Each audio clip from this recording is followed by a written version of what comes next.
আমরা অনেক সিনেমা দেখি, দেখে তাদের ক্রিটিসাইজ করি, এই সিনটা ভালো হলো না, ওই অ্যাক্টারটা ভালো করতে পারলো না অভিনয়, এই অ্যাক্ট্রেসটা ভালো অভিনয় করতে পারলো না।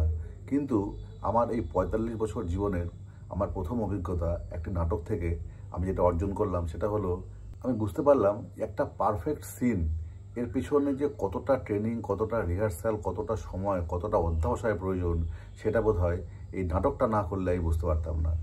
সত্যি আমি খুবই আপ্লুত যে কুসুমুন্ডি থানার আইসি সাহেব শ্রী তরুণ শাহ মহাশয়ের প্রচেষ্টায় এবং কুসুমুন্ডিরই স্বনামধন্য নাট্যকার শ্রী সুরজিৎ ঘোষ মহাশয়ের প্রচেষ্টায় ডিরেকশনে একটা নাটক আমরা করতে পারলাম। এবং এখান থেকে আমি বুঝতে পারলাম যে একটি নাটকের একটি পারফেক্ট সিনের জন্য কতটা রিহার্সাল দরকার। আমার মনে হয় আমরা এই নাটকটা করেছি, দেখুন আমি একটা সিনেমার উদাহরণ দিচ্ছি, সিতারে জামিন পর। সেখানে যেরকম অনেকগুলো ফিজিক্যালি চ্যালেঞ্জড বাচ্চাদেরকে নিয়ে একটি ভলিবল টিম তৈরি করা হয়, ঠিক আমরাও কিন্তু সেরকম এখানে কিন্তু একেবারেই আমরা এই ফিল্ডে একদমই মানে কি বলবো আনকোড়া, আমরা কিছুই জানি না। আমরা পুলিশ নিয়ে সব কিছু জানি, কিন্তু নাটক অভিজ্ঞতা ছিল না, কিছু হলো না। কিন্তু তার প্রচেষ্টায় আমরা যে এই নাটকটা করতে পারলাম এবং এখান থেকে আমরা বুঝতে পারলাম যে একটা পারফেক্ট সিনের পিছনে কতটা পরিশ্রম দরকার। ভিডিওটি একটু লং হচ্ছে, একটু মনোযোগ সহকারে দেখবেন এবং কেমন লাগলো অবশ্যই জানাবেন।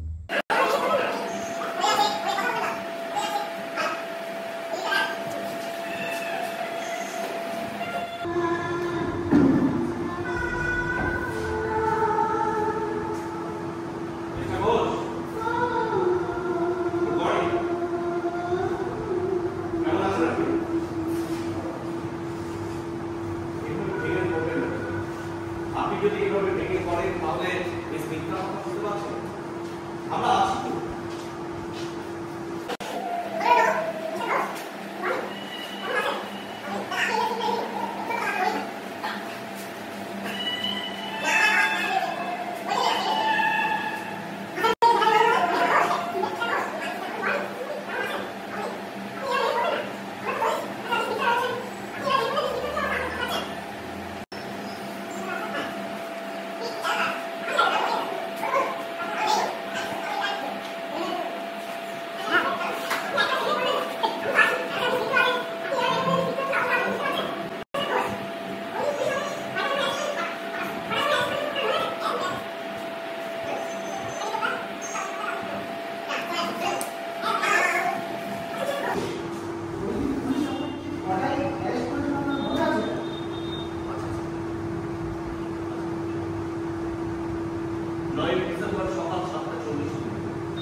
ডিসেম্বর সকাল 8টা নাগাদ থানা থেকে ফোন এলো।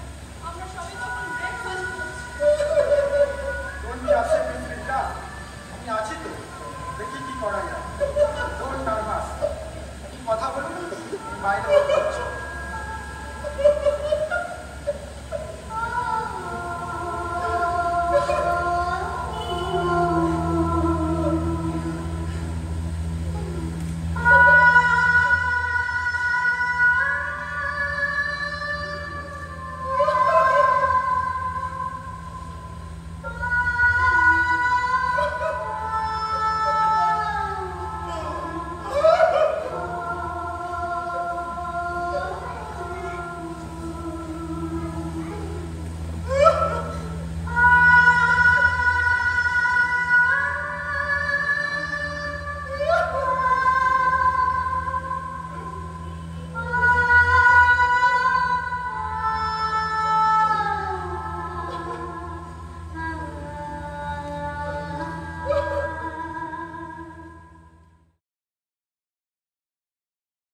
যদি ভিডিওটি আপনাদের ভালো লেগে থাকে তাহলে লাইক, কমেন্ট এবং শেয়ার অবশ্যই করবেন।